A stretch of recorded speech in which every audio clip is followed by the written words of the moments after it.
Vamos falar um pouquinho agora de política essa. Marco Rubio se nega a receber Flávio Bolsonaro nos Estados Unidos. Vai lá. Reinaldo, pré-candidato à presidência, o senador Flávio Bolsonaro se frustrou durante sua viagem aos Estados Unidos nas últimas semanas. Ele ficou no país durante o fim de 2025, início de 2026, e não conseguiu um encontro com representantes da alta cúpula da Casa Branca, especialmente o secretário de Estado americano Marco Rubio. Segundo o Globo, Flávio tentou se reunir com Rubio e tirar uma foto para as redes sociais, mas a operação de tropas americanas da Venezuela, que resultou na captura de Nicolás Maduro, impossibilitou o encontro. Agora a ideia de Flávio é voltar aos Estados Unidos até abril, quando deve fazer uma espécie de turnê pelo país. O senador planeja até convidar o governador de São Paulo, Tarcísio de Freitas, para viajar e fazer parte dessa etapa. E tem uma apuração de bastidor aí, vale bem, que vale a pena, vai.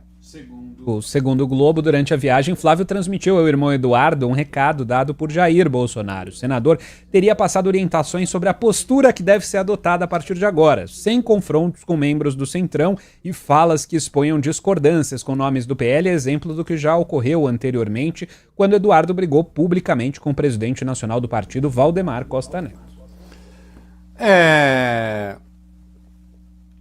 Vejam vocês, se vocês me falarem, Reinaldo, você acha que o Flávio pode desistir em favor de algum outro candidato da extrema-direita? Eu vejo isso como muito pouco provável hoje. Vai, Beni, eu não estou na cabeça desses caras para saber, não sei. Né? Acho muito pouco provável, acho que depende das pesquisas. Ele logo, com o apoio dos bolsonaristas radicais, ele já teve ali uma deslanchada importante, esperada até, né? Em breve saem novas pesquisas. O candidato é ele, né? Hoje. E o que eu tenho a dizer, Vólio Bene, Arthur, é que eu acertei num texto que eu escrevi, acho, sei lá, talvez dia 7 de julho, né? Quando parecia que, não, o candidato é Tarcísio, acabou, é Tarcísio e pronto. Eu disse, eu não sei por que o Bolsonaro e a família Bolsonaro passaria adiante aquilo que eles consideram a herança deles para um nome da extrema-direita, que é o Tarcísio, porém que necessariamente vai tentar criar sua própria herança política. E suas próprias conexões. Será que Tarcísio, o presidente, com a caneta na mão, com o poder que o presidente sempre tem, ainda que um poder rebaixado pelo Congresso, né? Será que ele vai só cuidar da herança da família Bolsonaro? Eu disse, eles podem fazer a opção por, mesmo perdendo, conservar esse controle da oposição. E acho que já está difícil, né? Enquanto eu tomava sol, eu sei que não parece. Mas parece. Não. Sacanagem. Aliás, eu peguei dias excelentes, mas eu fico... e adoro o sol, o calor e tal, e eu fico na sombra lá, lindo, olhando aquela coisa linda. Eu estava ali, vi o Ciro Nogueira dizendo, não, o Tarcísio mais nem pensar, e ele era um dos grandes defensores da candidatura do Tarcísio, com indisposições aqui também em São Paulo. Né? Sim, o Tarcísio era um candidato muito forte, mais forte do que Flávio Bolsonaro, potencialmente, porque com mais apoios na elite brasileira, né? Mas o Bolsonaro fez a opção, inclusive no dia em que foi internado, deixou uma carta de próprio punho, sempre usando a internação e a saúde como elemento político. Tentou demonstrar uma influência que evidentemente não tem. Isso quer dizer que o Trump, você descarta que o Trump possa apoiar ou possa manifestar apoio? Eu não descarto nada do Trump. Eu não descarto nada do sujeito que põe nas suas redes sociais que é o presidente da Venezuela. Ou o chefão da Venezuela. Eu descarto o quê? Nada. Não é? Mas os entendimentos com o Brasil progrediram. Né? se a estratégia para tentar criar indisposição do governo Lula com o Trump falhou, e falhou, né?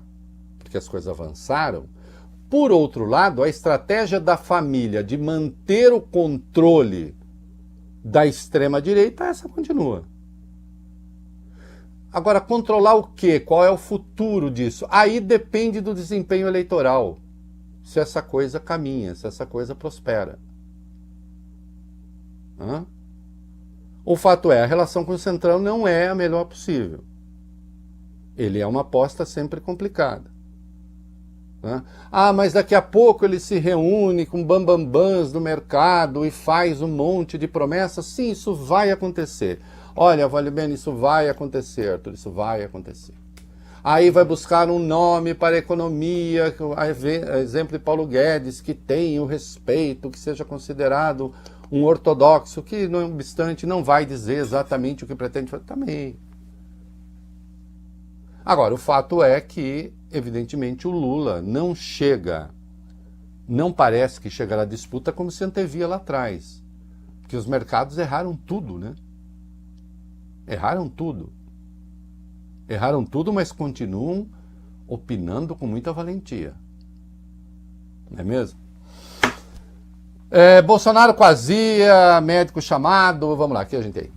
Reinaldo Carlos Bolsonaro afirmou que médicos foram chamados à superintendência da Polícia Federal em Brasília para atender o ex-presidente Jair Bolsonaro. A declaração foi publicada ainda ontem. Segundo Carlos, a saúde de seu pai se deteriorou nos últimos dias. Pelo X, Carlos postou uma foto de Jair Bolsonaro debruçado sobre a pia, aparentemente passando mal, e escreveu: "O médico do meu pai foi chamado hoje, domingo, 11 de janeiro de 2026, à prisão após sermos informados de que suas crises persistentes de soluços evoluíram para um quadro de azia constante, o que o impede de se alimentar adequadamente e de dormir. É perceptível ainda o grave abalo psicológico que sofre, agravado pelo fato de permanecer sozinho na solitária." Neste fim de semana, a defesa do presidente Jair Bolsonaro protocolou mais um pedido de prisão domiciliar humanitária junto ao STF que, até o presente momento, lamentavelmente não foi apreciado. A foto anexa registra meu pai em intermináveis crises de vômito decorrentes das sequelas da facada que sofreu. Primeiro que ele não está na solitária, né? A foto já foi ao ar, eu nem vi se a foto foi ao ar. Essa é uma foto... Põe o Bolsonaro... Olha... Precisa publicar a foto do pai de cueca?